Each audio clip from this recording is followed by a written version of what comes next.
Now, a Jimmy Mathis exclusive, The Stone Zone, featuring Roger Stone, veteran of 30 years in politics and 9 presidential campaigns, including Richard Nixon, Ronald Reagan, and Donald Trump. Here is Jimmy Mathis on WBAL News Radio 1090 and the WBAL app.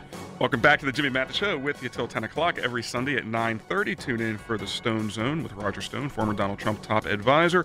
Again, program and note, Mr. Stone will be coming to Baltimore on May 27th. So come out to Brennan Circuses in Towson, an opportunity to meet him between 3 and 5. Good morning, Mr. Stone. How you doing?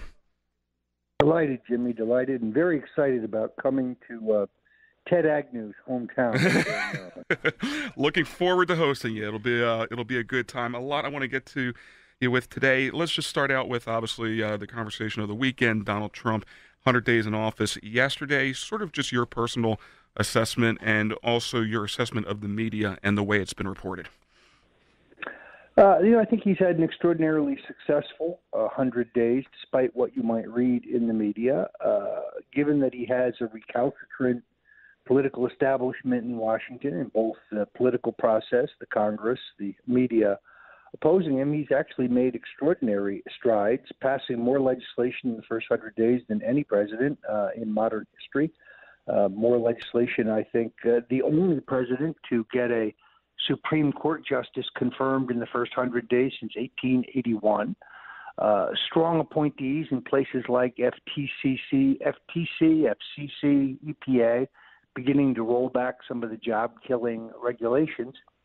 But I think we both understand you can neither declare his presidency a massive success or a failure in 100 days.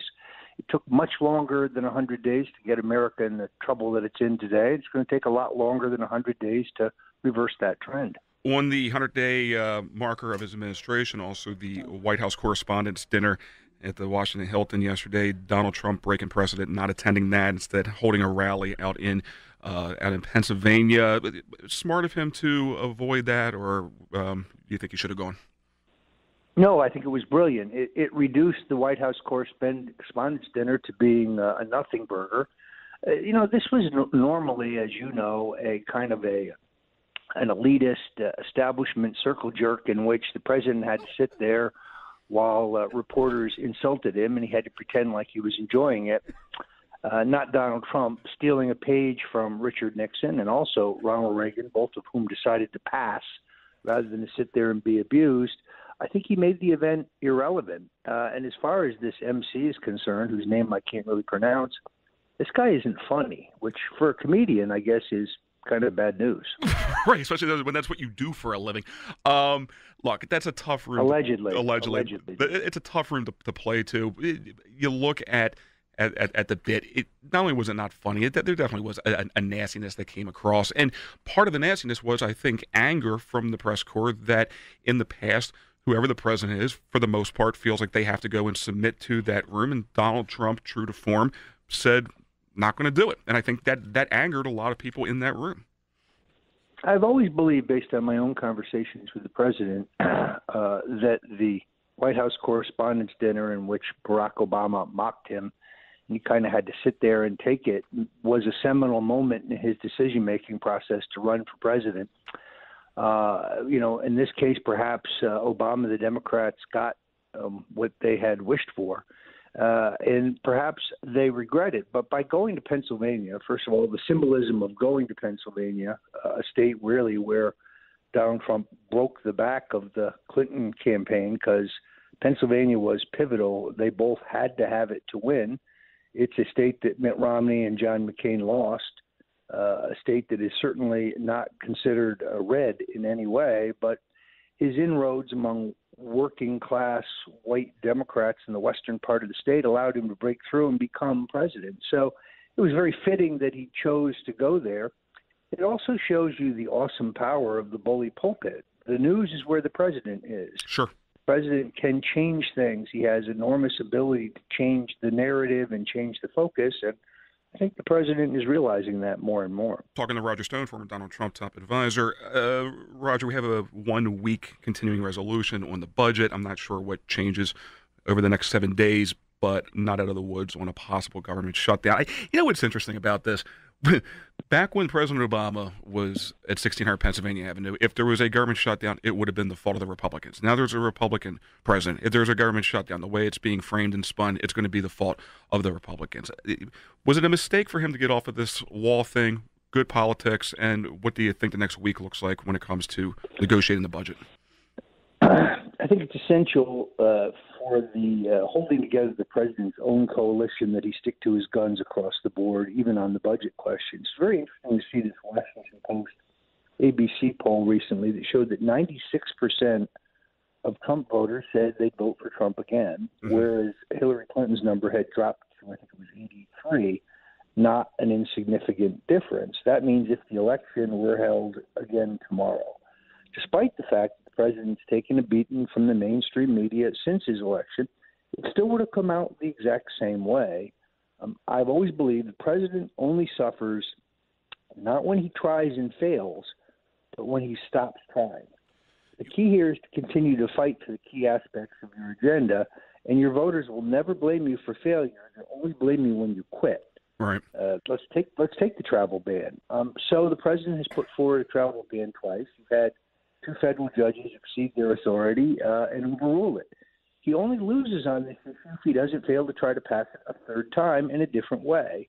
He may have to be innovative, but it's essential that he stick to his agenda. If his agenda either is subsumed by the establishment or if it disappears, well, then this will be a failed presidency. But knowing Trump as I do, I think that's highly unlikely. You know, I think a lot of times there's way too much emphasis put on the first 100 days, but a caller made the remark that the first 100 days is sort of the honeymoon period, and Donald Trump never really had that. You had the Maxine Waters of the world coming out of the gate demanding for his impeachment before he was even sworn in.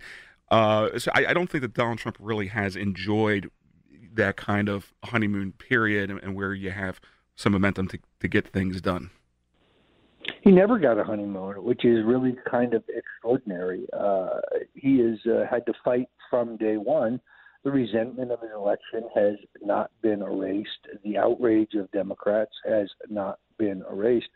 Jimmy, I spoke in Delaware Friday night to the Delaware Republican State Committee, and the spirit, the fighting spirit of a party, in a blue state it's really on the comeback, came within a seat of winning the state Senate, and has, I think, been able to overcome internal Republican Party fighting between the Trumpites and the more conservative wing. How do you like that?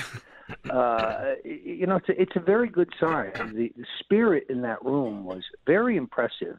They are committed to the president, committed to his agenda, and I think committed to changing the face of the Republican Party.